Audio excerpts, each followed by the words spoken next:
Undercover CEO exposes toxic workplace on her first day. An unexpected first day. Excuse me, miss, but you're in the wrong place. Reynolds barely had time to process the sharp, condescending tone before the woman in a stiff gray blazer gave her a dismissive glance, eyes filled with instant judgment. Maya had walked into Sterling Enterprises with her heart pounding, nervous but eager. It was her first day, or at least that's what the employees believed. In reality, she wasn't just a new hire. She was the company's newly appointed CEO, going undercover as an entry-level assistant to observe the workplace firsthand. But the moment she stepped into the main office, she encountered her first challenge. Jessica Monroe, the department manager. Maya had deliberately chosen a modest outfit, simple slacks, a blouse, and minimal makeup to blend in. She wanted to be treated like any other employee, but the way Jessica's eyes narrowed made it clear. She was seen as less than. I was told to report to this department.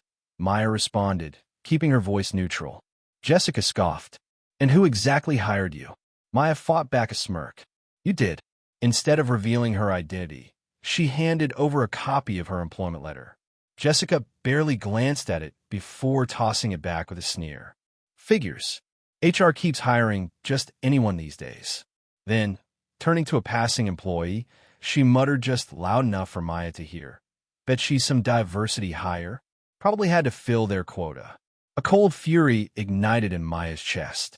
She had witnessed workplace discrimination before, but experiencing it firsthand, on her first day, was something else.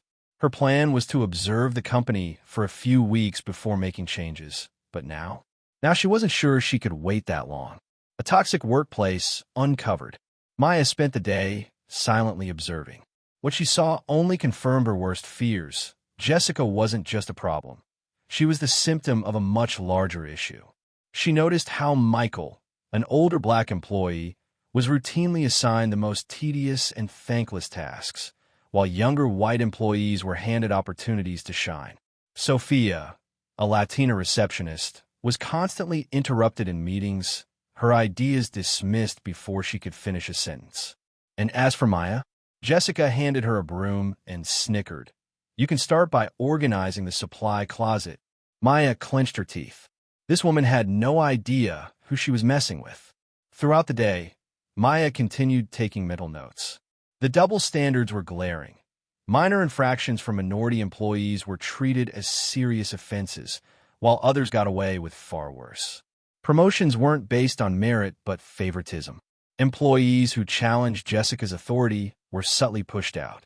Maya overheard hushed conversations, whispers of complaints that never went anywhere because, as one employee put it, upper management doesn't care. By lunchtime, Maya had seen enough. But she also knew she had to be careful. If she acted too soon, Jessica and those like her would have time to cover their tracks. She needed to see the full extent of the problem before making her move. Later in the break room, Michael approached her with a knowing look. How's your first day going? Maya sighed. Interesting, to say the least. Michael gave a humorless chuckle. Let me guess. Jessica's already put you in your place. She seems strong-willed, Maya replied carefully. That's one way to put it. Michael stirred his coffee absent-mindedly. She's been like this for years. Upper management never does anything about her. They don't care. Maya's heart ached at the resignation in his voice. Not for long, Michael. Not for long. As the afternoon dragged on, Maya witnessed more unsettling behavior. A younger white employee casually joked with Jessica about how some people just don't belong here, and instead of correcting him, she laughed along. When Sophia tried to voice her thoughts in a meeting, Jessica outright dismissed her before she could finish speaking. It wasn't just bad management. It was a toxic culture that had been allowed to fester for years. At one point, Maya caught sight of an employee slipping a complaint letter into a locked HR box. She later found out that those complaints often went unanswered, Jessica having long-standing connections that allowed her to operate unchecked. This company was rotting from the inside out. Enough is enough. The next morning, Maya arrived at the office even earlier than usual, determined to witness the workplace dynamics before Jessica became aware of her presence. She took a seat in a corner where she could observe without drawing attention. Within minutes, her suspicions were validated once again. Only this time, she saw even more. At 8:55 a.m., Michael walked in precisely on time, setting his things down at his desk. Before he could even sit, Jessica's voice rang out, sharp and accusing. "Late again, Michael? This is getting old," she sneered, shaking her head in disapproval. He barely had time to respond before she turned back to her work. 10 minutes later, Maya watched as a younger white employee strolled in at 9:15 a.m., coffee in hand, casually greeting Jessica. "Morning," he said with an easy smile. Jessica barely looked up before replying. "Just try to be on time tomorrow, okay?"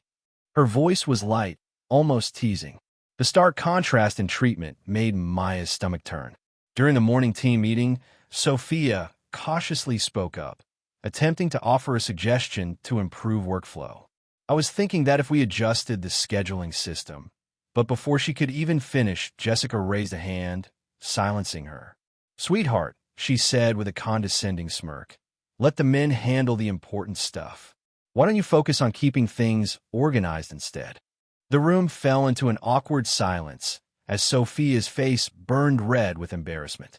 Several male employees chuckled under their breath, and Maya's hands clenched into fists beneath the table. That was it. Maya had planned to wait longer to gather more evidence, but she couldn't stand by any longer. Every passing second allowed Jessica to continue poisoning the workplace with her blatant favoritism and discrimination. Maya had initially wanted to observe for weeks before making drastic changes. However, witnessing the humiliation and discouragement Jessica was instilling in her employees made it clear the time for action was now. Without hesitation, Maya rose from her chair and strode confidently to Jessica's office. She didn't knock. She didn't hesitate. She simply opened the door and stepped inside, closing it firmly behind her, making sure Jessica was fully aware of her presence. Jessica didn't bother looking up from her computer screen. "You again? What is it now? Another petty complaint?" she muttered, barely hiding her annoyance. Maya lowered herself into the chair across from Jessica's desk, her expression unreadable. "Actually, yes. We need to have a serious discussion about how this department operates. And more importantly, about your behavior." Jessica let out an exaggerated sigh, rolling her eyes dramatically. "You've been here for what, a day? And now you think you have everything figured out? Please." Maya didn't blink. She leaned forward slightly, her voice calm but firm. "Oh, I know more than you think. I've watched how you treat people, and trust me, I've seen enough to make a decision that's been long overdue." Jessica scoffed, folding her arms across her chest. "Decision? What decision? You don't make decisions here, sweetheart." "I do." Maya leaned in, her voice unwavering. "I'm Maya Reynolds, the new CEO of Sterling Enterprises. And you? You're finished here." Jessica visibly paled, her mouth opening and closing like a fish gasping for air. "Why, you're what?" she stammered, her arrogant demeanor crumbling in real time. What? "I came undercover to observe the company culture firsthand," Maya continued, her voice steady. "And I've seen exactly what I needed to see." Jessica stammered. "I didn't mean—" "Oh, you meant every word," Maya interrupted. "And now, I mean every word when I say, you're fired." Jessica bolted upright from her chair, panic setting in. "You can't do that. I've been here for years. You don't even know how this place works." Maya crossed her arms. "I think you'll find that I can." Almost as if rehearsed, two security guards appeared in the doorway, standing tall and waiting for the order to escort her out. Jessica's face contorted with fury. "This is a setup. You planned this from the start. You can't just throw me out like this." Maya didn't dignify her with a response. Instead, she strode to the door, swinging it open to reveal the entire department gathered outside, their eyes wide with shock, curiosity, and, on some faces, relief. She turned her gaze toward Michael and Sophia, both of whom were watching with hesitant anticipation. She gave them a small but confident nod. Change had finally arrived, and this was just the beginning. Lessons from the story and meaningful message.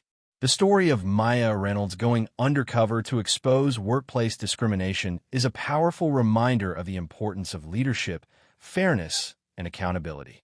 It serves as an inspiration for how one person can bring about meaningful change when they stand up against injustice. Here are some key lessons we can take away from this story. 1. Leadership is about taking action, not just holding a title. Maya didn't just sit behind a desk and issue directives. She stepped into the shoes of her employees to truly understand their struggles. True leadership means getting involved, listening to people, and making real changes that improve their lives. Life lesson. A great leader doesn't just talk about change, they create it. If you have the power to fix something, don't wait. Act on it. Your title doesn't define your impact. Your actions do. 2. Workplace discrimination still exists, and it must be confronted. Jessica's toxic behavior was allowed to continue because no one in management held her accountable. Many employees, like Michael and Sophia, had accepted unfair treatment because they believed nothing would change. But change is only possible when someone steps up and demands it. Life lesson. If you witness injustice, don't stay silent. Call it out and take action. Biases and discrimination thrive when ignored. Addressing them is the only way to build an inclusive environment. Merit should determine success, not favoritism, race, or gender. 3. Employees should feel safe and valued at work. A workplace should be a place of respect, not fear. Jessica's department had been suffering for years under toxic leadership. Employees like Michael and Sophia were undervalued simply because of their background. Every person deserves to work in an environment where they feel heard, respected, and appreciated. Life lesson. A healthy workplace leads to motivated employees and better performance. If you're a leader, foster a culture of fairness and inclusion. If you are an employee, demand the respect and recognition you deserve. 4. Change requires courage and accountability. Maya didn't just fire Jessica. She restructured the department to ensure lasting change. Removing one toxic individual isn't enough. Real progress happens when new standards, policies, and leadership mindsets are put in place. Life lesson. Getting rid of bad leaders isn't enough. Create a better system to prevent future problems. People will resist change, but that doesn't mean it's not necessary. Courage means standing up for what's right, even when it's difficult. This story is a wake-up call to anyone who has ever felt powerless in the workplace. Whether you're an employee facing discrimination or a leader trying to create a better work culture, this proves that one person can make a difference. Maya could have ignored the problem, fired Jessica quietly, or handled it behind closed doors, but instead, she made a statement. She showed her employees that she sees them, values them, and won't tolerate unfairness. For anyone watching this, ask yourself, are you standing up for what's right? Are you being treated fairly at work? Are you making a difference where you can? This story is proof that change starts with one person choosing to take action. Will that person be you? Did this story inspire you? Have you ever faced or witnessed workplace discrimination? Let us know in the comments. Subscribe to Toch Story today for more powerful stories about leadership, justice, and real-world lessons. Like, share, and spread the message, because the world needs more leaders like Maya.